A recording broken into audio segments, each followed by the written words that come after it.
महत्त्वाची बातमी पेसा भरती संदर्भात शासनाने मोठा निर्णय घेतलाय। कंत्राटी पद्धतीने भरती करण्यासाठी शासन निर्णय जारी करण्यात आलाय। पेसा भरतीच्या मागणीसाठी काल आदिवासी समाजाच्या आमदारांनी आंदोलन केलं होतं आणि त्यानंतर हा महत्त्वाचा निर्णय घेण्यात आलाय।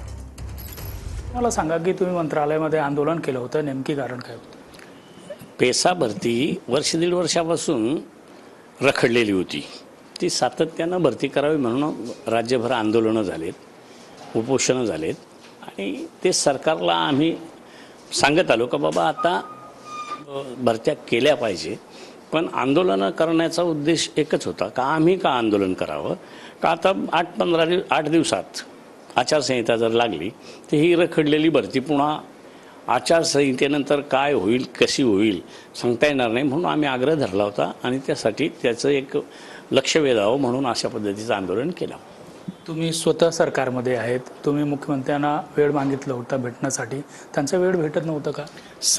मुख्यमंत्री महोदयांना मी असा दोष देणार नाही का वेळ भेटत नव्हता असं नाही, पण शेवटी एवढा मोठा राज्याचा कारभार पाहताना थोडंसं प्लस मायनस होतं, पण त्यात वेळ द्यायला हवी होती ती दिली नव्हती, म्हणून आम्ही आंदोलनापर्यंत गेलो आणि लगेचच साहेबांनी त्या गोष्टीचं सिरियस किती हे मान्य करून कालच्या काल त्या ठिकाणी आम्हाला बोलवलं आणि आमच्या चर्चेतून आज जो काही GR पारित झाला आहे तो आमच्या पसंतीनेच त्या ठिकाणी GR पारित झालेला आहे।